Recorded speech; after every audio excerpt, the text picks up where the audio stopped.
আমরা চাই সুন্দর একটা দেশ পরিবেশ। এই যে হাজার হাজার কোটি কোটি টাকা কার পকেটে আপনি আমার জনগণের সবাই, এমনকি সাংবাদিক ভাইদের আমি বলছি, আপনাদেরকে বলছি, আপনাদেরকে বলেন আপনাদের পকেটের টাকা নিয়ে উনি তার ছেলে জয়কে পাচার করে হাজার হাজার কোটি টাকা। এই টাকাগুলি কোথায় গেল? বাংলাদেশ ব্যাংক খালি করে ফেলছে। সেই মানিটা কি হলো? উনি 1 নম্বর তার রাজাকার যে বলে গেছেন, সেই রাজাকার পরিচয়টা উনি নিজে নিয়ে গেছেন। জয় বাংলা, জয় বাংলাদেশ। তো জিনিসের আরো উত্তর পারবে, এটাই স্বাভাবিক। এখনই দ্রব্যমূল্যে সরকার নিয়ন্ত্রণ করতে পারছে না।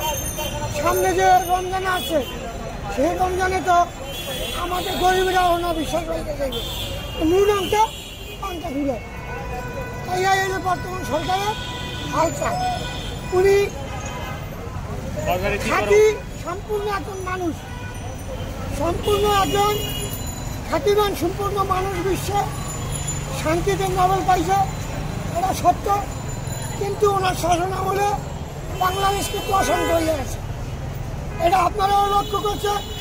প্রত্যেকটা জায়গায় প্রতিদিন বাংলাদেশের কোথাও না কোথাও গণ্ডগোল আছে, এবং সে গণ্ডগোলটা কিন্তু একমাত্র বর্তমানে যারা দেশটা চালাইতে আছে তাদের আন্ডারেই বেশি হইতেছে। সাধারণ জনগণ কিন্তু পুরো জ্ঞানজামে নাই। সাধারণ জনগণের মধ্যে বলতে বর্তমানে অটো রিক্সার একটা ঝামেলা, সেটাও হাইকোর্ট গতকাল 1 মাসের জন্য স্থগিত করেছে। অর্থাৎ এই 1 মাস আবার অটো রিক্সা চলবে। আর নাইলে কদিন এই অটো রিক্সাওয়ালারা বাংলাদেশ সেনাবাহিনীর সাথে মারামারি করেছে। সেনাবাহিনী মারামারি করবে ভারতের লাগে, পাকিস্তানের লাগে। সেই সেনাবাহিনী অন্তর্ভুক্ত করতে হয় আমরা এই দেশের জনগণের লাগে।